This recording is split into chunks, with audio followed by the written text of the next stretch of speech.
All the media and music used in this video belongs to their respective owners. I own none of them. क्या आपको पता है Dobermann दुनिया का इकलौता ऐसा डॉग ब्रीड है जिसे ह्यूमन प्रोटेक्शन के लिए डेवलप किया गया था। क्या डिफरेंस होता है यूरोपियन और अमेरिकन ब्लड लाइन के डोबरमैन में? क्या डोबरमैन इतने एग्रेसिव होते हैं कि अपने ओनर को ही काट ले? इन सारे सवालों के जवाब जानने और डॉग्स के दुनिया के सभी अनोखे इन्फॉर्मेशन जानने के लिए सब्सक्राइब कीजिए हमारा चैनल और इस वीडियो को आगे देखते रहिए।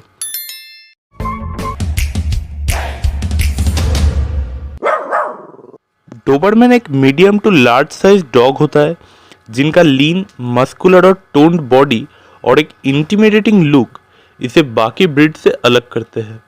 डोबरमैन का ओरिजिन जर्मनी से है।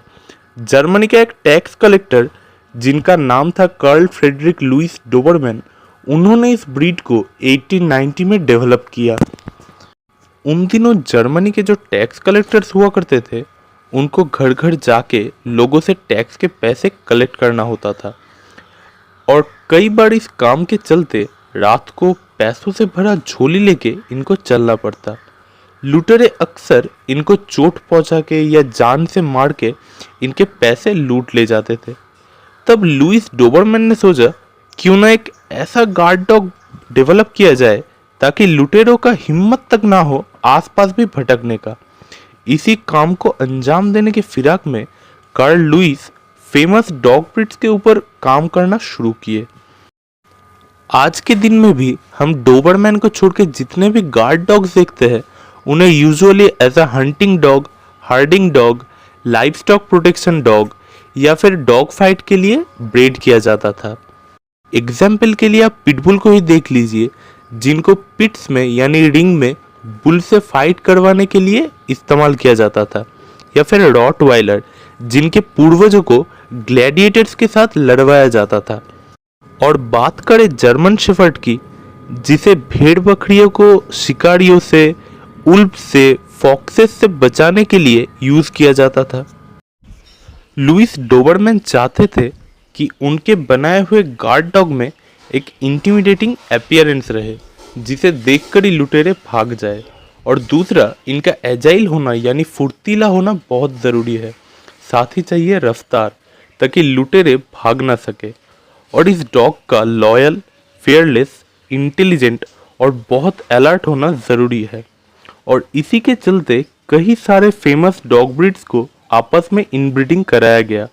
हालांकि आज के दिन में ये जानना तो बेहद मुश्किल है कि कौन से डॉग ब्रीड्स को किस हद तक यूज़ किया गया था, लेकिन विशेषज्ञों का मानना है कि Beauceron, German pinscher, Weimaraner, Rottweiler, old short haired shepherd, black and tan terrier, Manchester terrier and greyhound Doberman के ओरिजिन में अहम भूमिका रखते हैं। लुइस डोबरमैन को सम्मान देने के लिए इस डॉग ब्रीड का नाम डोबरमैन पिंस्टर रखा गया। पिंस्टर का मतलब होता है टेरियर, लेकिन बाद में जब पता चला डोबरमैन ब्रीड के साथ टेरियर पूरी तरह से नहीं मिलता तब इस ब्रीड के नाम से पिंस्टर हटा दिया गया। आज के दिनों में जो डोबरमैन पाया जाता है वो ज़्यादातर दो टाइप्स के होते हैं, यूरोपियन और अमेरिकन। जर्मनी से डोबरमैन पिंस्टर पूरे यूरोप में as a guard dog famous हो चुका था एंड इवेंचुअली अमेरिका में भी डोबरमैन लाया गया। लेकिन अमेरिका में डोबरमैन को लोग फैमिली डॉग्स की तरह पालना शुरू किए। अब जो यूरोपियन डोबरमैन था वो पूरी तरह से वर्किंग डॉग था। इनका एक्सरसाइज रिक्वायरमेंट, प्रे ड्राइव यानी अटैक करने की चाह बहुत ज़्यादा था। तो कुछ जेनेटिक मॉडिफिकेशंस और ट्रेट्स फॉलोइंग के चलते डोबरमैन का अपीयरेंस और टेम्परमेंट में फेरबदल हुए और बना अमेरिकन डोबरमैन, जो यूरोपियन डोबरमैन से आकार में थोड़े छोटे और टेम्परमेंट के मामले में थोड़ा ज़्यादा फ्रेंडली बना। आइए अब आज के दिनों के हिसाब से यूरोपियन और अमेरिकन डोबरमैन के बारे में जान लेते हैं। एक यूरोपियन डोबरमैन का एवरेज हाइट शोल्डर तक 26 से 28 इंचेस तक होता है, जहां अमेरिकन में ये ज़्यादातर 24 से 27 तक ही पहुंच पाता है। यूरोपियन डोबरमैन का वेट कभी कभी 40 से लेके 45 या 50 किलो तक भी चला जाता है और वहीं अमेरिकन का 35 से 40 किलो तक ही जाता है। दोनों ही टाइप के फीमेल का हाइट और वेट अपने टाइप के मेल के हिसाब से 1 या 2 inch short and 5 to 10 kilo कम वेट में होता है। फिजिकल डिफरेंस दोनों ही टाइप के अंदर क्लियरली देखा जा सकता है। यूरोपियन डोबरमैन कहीं ज़्यादा मस्कुलर होते हैं with broader head and thicker bone structure. इनका गर्दन यानी नेक अमेरिकन के मुकाबले काफ़ी ज़्यादा मोटा होता है, जहाँ की अमेरिकन में कंधे से यानी शोल्डर से एक शार्प राइज देखा जा सकता है। यूरोपियन डोबरमैन का जो मार्किंग्स होता है वो ज़्यादातर रस्ट कलर में आते हैं, यानी टैन कलर से थोड़ा डार्क कलर में, और जहाँ अमेरिकन का ये मार्किंग ज़्यादातर टैन कलर में आता है यानी लाइटर शेड में। अब जानते हैं डोबरमैन कौन से रंगों में दिखे जाते हैं। यूरोपियन डोबरमैन 2 ही कलर्स में अवेलेबल है, black and rust and red and rust, जहाँ अमेरिकन डोबरमैन लगभग 6 रंगों में आते हैं, black and tan, red and tan, black, blue या जिसे कभी कभी ग्रे भी कहा जाता है, फॉन कलर एंड सबसे अनोखा वाइट कलर। लेकिन white Dobermann is more of a semi albino Dobermann.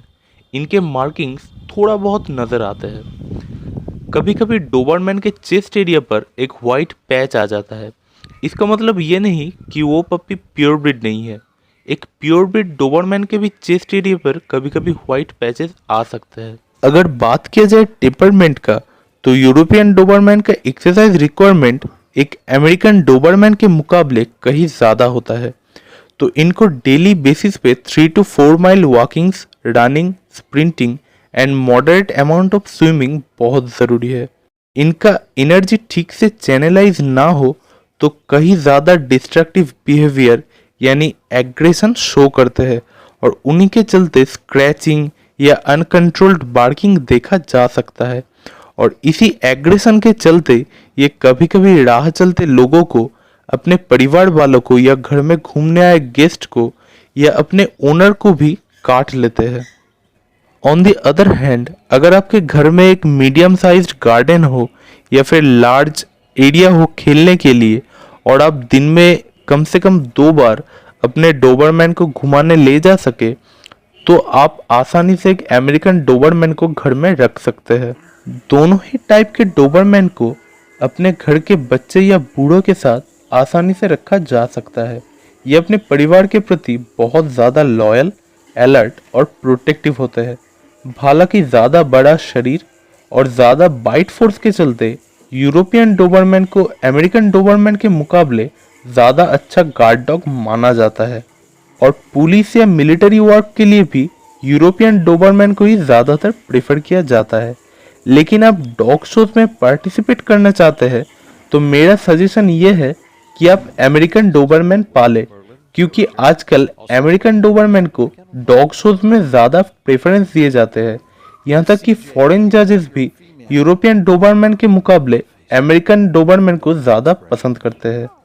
हालांकि जो वर्किंग इवेंट्स होता है उनमें सिर्फ यूरोपियन डोबरमैन ही पार्टिसिपेट करते हैं। डोबरमैन का जो कोट होता है वो काफ़ी शॉर्ट और कम डेंस वाला होता है, यानी इन्हें मेंटेन करना बहुत आसान होता है और इनका कोट शाइनी होता है। Weekly brushing is enough for them. ये ठंडे वेदर के लिए बिल्कुल ही बने नहीं होते, तो आप ऐसी वेदर में रहते हैं जहां टेम्परेचर बहुत कम है तो कृपया डोबरमैन ना पाले।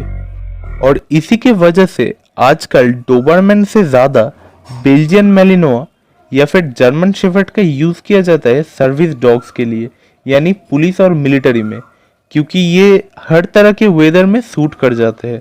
लेकिन डोबरमैन को ठंडे वेदर में रखा नहीं जा सकता। डोबरमैन एक बहुत बहुत ज़्यादा इंटेलिजेंट डॉग ब्रीड होता है और ये इंटेलिजेंट डॉग ब्रीड्स के लिस्ट में 5th नंबर पर आते हैं। ये इतने इंटेलिजेंट होते हैं कि कभी कभी अपने ट्रेनर या ओनर को ही आउटस्मार्ट कर देते हैं और ट्रेनिंग प्रोसेस या फिर ट्रिक से बहुत ज़्यादा बोर हो जाते हैं। यानी आप डोबरमैन पालना चाहते हैं तो आपका क्रिएटिव होना भी बहुत ज़्यादा ज़रूरी होता है। इंडिया में डोबरमैन का प्राइस बहुत ज़्यादा वेरी करता है और इंडिया में यूरोपियन डोबरमैन का मिलना बहुत ही ज़्यादा मुश्किल है। एक अमेरिकन डोबरमैन का प्राइस यूजुअली 15,000 से स्टार्टिंग होता है और 20 या 22,000 के आसपास आपको एक पेट क्वालिटी अच्छा खासा डोबरमैन मिल जाएगा। जहाँ की यूरोपियन डोबरमैन आप पालना चाहते हैं इंडिया में और वो भी एक पेट क्वालिटी का यानी अच्छा खासा क्वालिटी का, तो आपको 30 से 35,000 या फिर कभी कभी 40 से 45,000 भी खर्च करना हो सकता है। अगर आप एक चैंपियन ब्लड लाइन का यानी चैंपियन लाइन ब्रीडिंग का अमेरिकन डोबरमैन पालना चाहते हैं तो 40 से 50,000 तक हो सकता है, यानी जिसके फोर फादर्स चैंपियन हो। और डायरेक्ट चैंपियन का बच्चा लेना चाहते हैं तो 70,000 से 80,000 का आता है। और यहीं यूरोपियन का बात किया जाए तो चैंपियन ब्लड लाइन का यानी जिसका फोर फादर चैंपियन था, ऐसा बच्चा लेने के लिए आपको 70 से 80,000 या 60,000 के आसपास मिल जाएगा। लेकिन डायरेक्ट चैंपियन का बच्चा लेना है, क्योंकि यूरोपियन डोबरमैन का चैंपियन बनना बहुत मुश्किल है, तो इनका प्राइस भी काफ़ी ज़्यादा बढ़ जाता है। डायरेक्ट चैंपियन का बच्चा कई बार 1 से 1.5 लाख में भी बिक जाता है। पप्पी का प्राइस और भी कई सारे फैक्टर के ऊपर डिपेंड करता है। अगर बच्चे का माँ बाप यानी फादर और मदर डायरेक्टली आर्मी लीनिएज से आया हो या फिर पुलिस लीनिएज से आया हो तो उनका प्राइस काफ़ी ज़्यादा बढ़ जाता है। या फिर ज़्यादातर ये डिपेंड करता है ब्रीडर कौन से ट्रेड्स फॉलो करते हैं। इसीलिए कई सारे ब्रीडर है जो कि वर्किंग पर्पस के लिए डोबरमैन ब्रीड करता है और कई सारे हैं जो कि सिर्फ शोज के लिए डोबरमैन ब्रीड करता है, तो इनके चलते प्राइस का डिफरेंस काफ़ी ज़्यादा होता है। अपने सभी व्यूअर से एक रिक्वेस्ट करूंगा कि अगर आपको कोई बहुत ही कम दाम में without paper without showing his mother and father puppy बेच रहा हो तो कृपया उनसे बच्चे ना ले, क्योंकि ज़्यादातर चांसेस है क्योंकि उनमें कोई जेनेटिक डिफेक्ट्स आ सकता है या फिर बच्चा सीधा पप्पी मिल से आया हो। पप्पी मिल यानी जहाँ पे सिर्फ ब्रीडिंग पर्पस के लिए अच्छे क्वालिटी का डॉग रखा जाता है। कई बार सीजन में 1 या 2 बार ही बच्चे करवा लिया जाता है, जिससे डॉग्स को बहुत ज़्यादा तकलीफ होता है। डॉग्स को काफ़ी अनहाइजेनिक कंडीशन में रखा जाता है, बस उन्हें जिंदा रखा जाता है बच्चे पैदा करने के लिए और कुछ नहीं। ऐसे ब्रीडर से आप कृपया मत खरीदें। डोबरमैन का बॉडी टोन्ड मस्कुलर होता है, मजल लंबा होता है और ये हेवी फुटेड नहीं होते। और क्योंकि इनको बनाने में डॉग रेसिंग का चैंपियन ग्रेहाउंड का भी इस्तेमाल किया गया था, तो डोबरमैन का एवरेज स्पीड 30 से लेकर 35 माइल्स पर आवर होता है, जहां उसेन बोल्ट का ही maximum speed 28 miles per hour है। आप समझ ही सकते हैं कि चोर या लुटेरों का क्या हालत होता होगा जब डोबरमैन इनके पीछे भागे।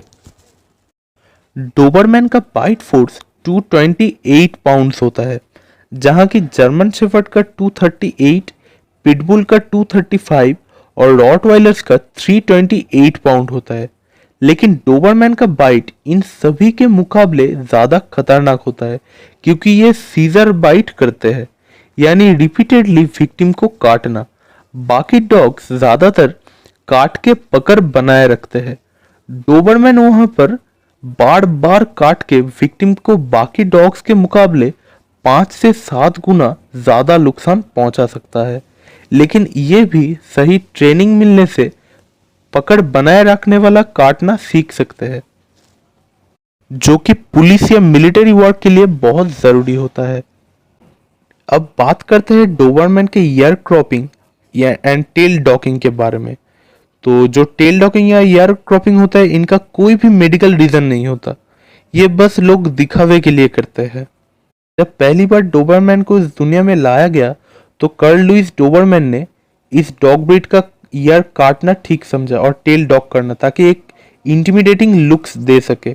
वैसे कई लोग ये भी मानते हैं कि जब डोबरमैन किसी को अटैक करते हैं तो ताकि लुटेरे इनके कान पकड़ के इनको कोई नुकसान ना पहुंचा सके, इसीलिए इनका ईयर क्रॉप कर दिया जाता है।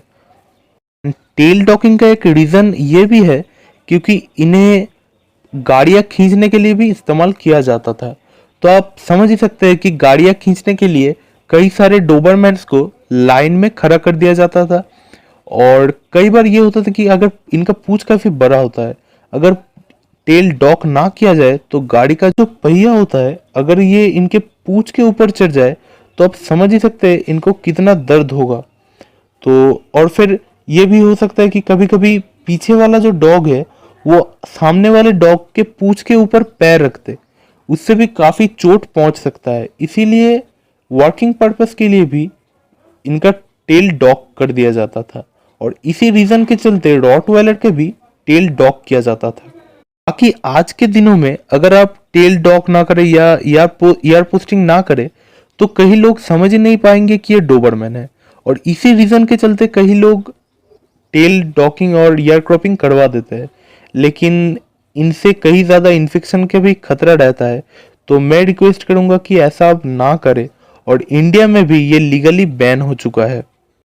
अब आखिर में हम बात कर लेते हैं हेल्थ इश्यूज के बारे में। डोबरमैन्स are prone to hip dysplasia and hypothyroidism and they are prone to heart problems। दुनिया भर में लगभग 40% डोबरमैन हार्ट प्रॉब्लम्स के चलते डेथ हो जाता है इनका। इसे अवॉइड करने के लिए जब भी पप्पी खरीदे उनसे पहले आप ब्रीडर से बात कर लीजिए और उनका डीएनए टेस्ट ज़रूर करवा लीजिए, यानी DCM1 एंड DCM2 ज़रूर करवा लीजिए।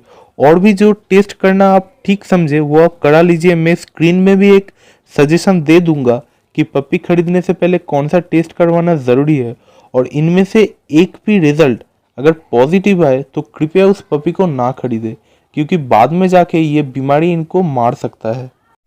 आखिर में मैं अपने दर्शकों से एक रिक्वेस्ट करना चाहूँगा कि हो सके तो एक स्ट्रीट डॉग को ज़रूर अडॉप्ट कीजिए, क्योंकि ये भी बहुत ज़्यादा loyal, energetic, playful family dog होता है और ये बहुत अच्छा वॉच डॉग भी होता है। इंडियन क्लाइमेट में ये बहुत आसानी से रह जाते हैं और इनको कोई ज़्यादा बड़ा बीमारी भी नहीं होता, क्योंकि ये बहुत ज़्यादा एंशियंट डॉग ब्रीड है। तो ये लगभग हर तरह के बीमारियों से इम्यून होते हैं। आप जिन पैसों से एक अच्छा ब्रीड का डॉग खरीदना चाहते हैं उनके 1% पैसे से भी आप एक डॉग का दुनिया बदल सकते हैं। तो इसके बारे में ज़रूर सोचें। वीडियो को एंड तक देखने के लिए बहुत बहुत शुक्रिया। अगर आपको ये वीडियो अच्छा लगे तो शेयर कीजिए अपने दोस्तों के साथ, लाइक कीजिए एंड सब्सक्राइब कीजिए हमारा चैनल। मिलते हैं अपने अगले वीडियो में।